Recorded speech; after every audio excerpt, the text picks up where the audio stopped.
மாட்டு கொட்டாயி, car shed போடுறதுக்கு, மேலே வீடு எக்ஸ்டெண்ட் பண்ணணும்னா மேலே ஒரு ரூம் சின்னதாக ஒரு ரூம் எடுக்கிறதுக்கு, எதுக்காக இருந்தாலும் இந்த இன்டர்லாக் கல்லை நம்ம யூஸ் பண்ணிக்கலாங்க. இந்த இன்டர்லாக் கல்லில் தான் நம்ம இந்த ஷெட்டு போட்டோம். கல் எது லீக்கேஜ்லாம் எதுவும் ஆகலையா? ஆனால் நிறைய ஓப்பன்லாம் இருக்கும் பாருங்கள், உங்களுக்கு பார்த்தாலே தெரியும். இங்கே ஓப்பன்லாம் இருக்கும். இந்த ஓப்பனுக்கு சின்ன இப்படி அடித்து வச்சிட்டோம்.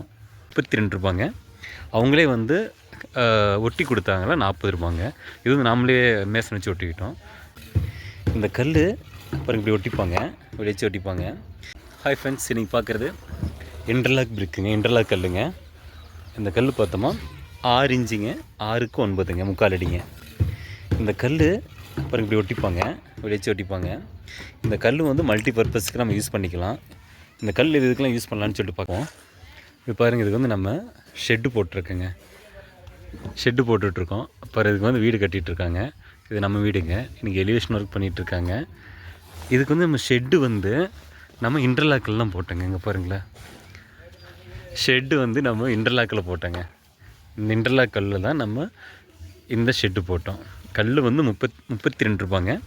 அவங்களே வந்து ஒட்டி கொடுத்தாங்களா 40 ரூபாங்க. இது வந்து நாமளே மேசன் வச்சு ஒட்டிக்கிட்டோம். பார்த்திங்கன்னா சிமெண்ட் போட்டு வச்சுருக்கோம்.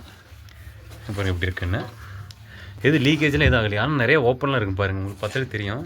இங்கே ஓப்பன்லாம் இருக்கும். இந்த ஓப்பனுக்கு சின்ன இப்படி அடித்து வச்சிட்டோம். ஆனால் இதில் வரைக்கும் இது வரைக்கும் எதுவுமே நமக்கு லீக்கேஜோ எதுவும் ஆகலைங்க. 10க்கு 10 ரூமுங்க. இது 10க்கு 10 ரூம்.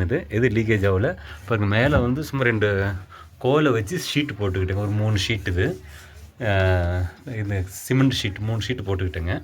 10க்கு 10 ரூமுங்க. எது லீக்கேஜ் ஆகலை. இது வந்து நெக்ஸ்ட்டு நம்ம என்ன யூஸ் பண்ணிக்கலாம் அப்படின்னா, நம்ம காம்பவுண்டுக்கு யூஸ் பண்ணிக்கிற மாதிரிங்க. அந்த பர்பஸ்க்காக தான் நம்ம இன்டர்லாக் வால் வாங்கினோங்க. நம்ம ஃப்ளையர்ஸோ இல்லை ஹாலோ பிரிக்கோ வாங்கியிருந்தோமா நம்ம சிமெண்ட் வச்சு பூசிடுவோம். அதனால் உடைக்கும் போது எல்லாம் அடிப்படும், கல் அடிப்படும், வேஸ்ட் ஆகிடும். ஸோ நம்ம இன்டர்லாக் வச்சுக்கிட்டோமா அப்படியே எடுத்துடலாம். இப்போ வந்து நம்ம இந்த கல்லை ஒவ்வொன்றும் அப்படியே உருவிக்கலாங்க.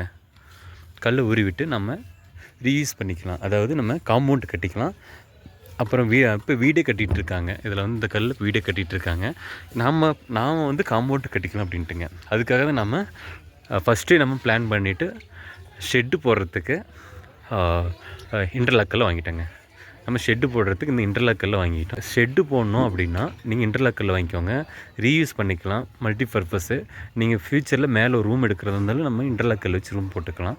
நீங்கள் ஷெட்டு போடுறோம், டெம்பரரியாக ஷெட்டு போடுறனாலும் நீங்கள் இன்டர்லாக் கல் வச்சுக்கலாம். ஏன்னா எப்போ வேணாலும் இந்த கல் நம்ம யூஸ் பண்ணிக்கலாங்க. மறுபடியும் எடுத்து வேறு எதுக்கும் கட்டிக்கலாம். ரீயூஸ் பண்ணுறதுக்கு இன்டர்லாக் கல், மாட்டு கொட்டாயி, எல்லாம் இந்த கார் ஷெட்டு போடுறதுக்கு, மேலே வீடு எக்ஸ்டெண்ட் பண்ணணும்னா மேலே ஒரு ரூம் சின்னதாக ஒரு ரூம் எடுக்கிறதுக்கு, எதுக்காக இருந்தாலும் இந்த இன்டர்லாக் கல்லை நம்ம யூஸ் பண்ணிக்கலாங்க. ஃப்ரெண்ட்ஸ் பாருங்கள், இந்த இன்டர்லாக் பிரிக் இப்படி தான் இருக்குங்க.